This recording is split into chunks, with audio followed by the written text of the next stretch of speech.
Hi, my name is Courtney and this is Cleft Journey, and today's video is all about pump bottles, how to put them together, how to use them, and a couple tips and tricks at the end. So without further ado, let's get started. If you've never seen a pump bottle and how pump bottles go together, I'll show you real quick. So these are Medela brand bottles. They come in a 2-pack. These are the older variety. The new ones have black writing with yellow and it's easier to read, so I would recommend searching those out. This can be kind of challenging in the middle of the night when you have milk in the back and it's clear and you don't know what it says. So search out the kind with the black and gold writing. I call this the Y connector because I have a 9-year-old son and I needed him to help me one day, and I said, look for the Y part, you need the Y part. This is the valve and the membrane. It comes with a pack of little membranes and 2 of these valves. And you can see here that this fits on perfectly, and then you just put that on the bottle and screw it on, and that's basically it. And then this is the brush shield part. It's 24 millimeters, which is standard, which I don't really know what that means. I guess most women use 24 millimeters, but do keep in mind that these come in a variety of sizes. So for me, I actually had issues with swelling in the beginning because I had an engorgement problem. I made too much milk. And so I needed to go up one size to combat that, because if I would have kept using these, it would have been probably mastitis, because these were just causing more swelling. So be aware that there are sizes up and down from this size. So if you have smaller breasts, smaller nipples, you can go down. If you have larger breasts, larger nipples, it can go all the way up to 30 millimeters, which is a fairly large size. So if this isn't working, I'd try going up one size. So anyway, that's how you put the pump bottles together. And they do come with this little lid. We dry them like this just because we have an insane amount of bottles and we don't have enough room. They do come with this lid, so sometimes in the middle of the night I'm really tired and I was storing milk and I have stored bags, and that works great. Normally that doesn't bother me, but we had a logging system, so we put the date, time, the amount in mils, how much I pumped all together, and how much I stored, because the baby obviously was eating some and I was storing some. So waking up all the way in the middle of the night, being accurate and all that stuff sometimes is hard. So they come with these lids. You can just put the lid on and stick it in the refrigerator. Now keep in mind that breast milk is, think of cow's milk, right? Heavy cream, it will start to separate, and that's okay. You can give it a gentle shake, incorporate it again, but it also stick to the sides of the bottles. So you're going to want to take hot water from your tap, turn the water on, and just gently heat up the edges and kind of do a light shake. And then just a couple of seconds. You don't need to heat up the bottle completely to get it, all the milk fat off. You just need to heat it up just a little bit, and then it comes right off, and you can store it. You can put it in another bottle. So these are the milk storage bags. Again, these are Medela brand, and we live in sort of a small town, so we just kind of went with what was readily available here. So we ran to Target, got these, they work great, so we just kept using them. We ended up actually ordering them off of Amazon because they're slightly less expensive on Amazon. We haven't had a problem with them leaking. They're sealed in the beginning. You tear it off and you open it, so they're sterile. Put the date, the time that I pumped, so we know in order, the bags go in order, and how many mils. Now this bag is filled to 225 mils, and this is something in hindsight we wish we wouldn't have done. We were filling them up to about 150 mils, which is what the baby eats and has been eating for several months now, and probably will continue to eat from here on out. And so in hindsight, we wish we would have just filled them to 150, because when you de-thaw this, it is only good for so much time in your freezer. This is a huge ice cube now that has to be de-thawed, and it takes a lot longer to de-thaw a bag this size.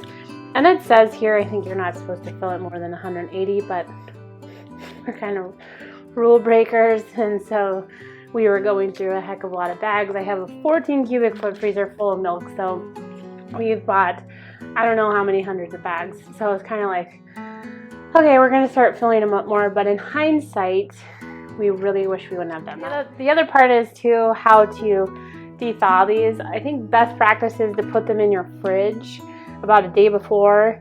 They will still be frozen in 24 hours if you de-thaw them slowly like that. So you either want to plan way in advance and know, kind of do a science experiment on how many hours maybe it takes to de-thaw them.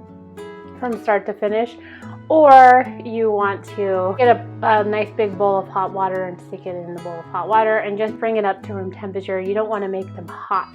So frozen breast milk and the way you use it is a lot different than using fresh breast milk, which is why I'm still pumping. Fresh breast milk is good for up to 8 hours on the counter. So obviously you need to use your common sense. If it's hot outside, it'll be a lot less time out in the open.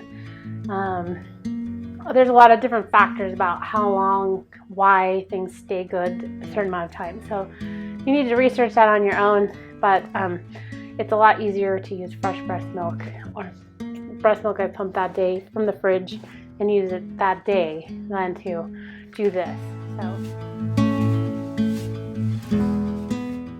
So there are a couple tips and tricks about pumping that I thought I would give in addition to how the pump bottles went together. If you were watching, you probably saw my stash of milk in the freezer.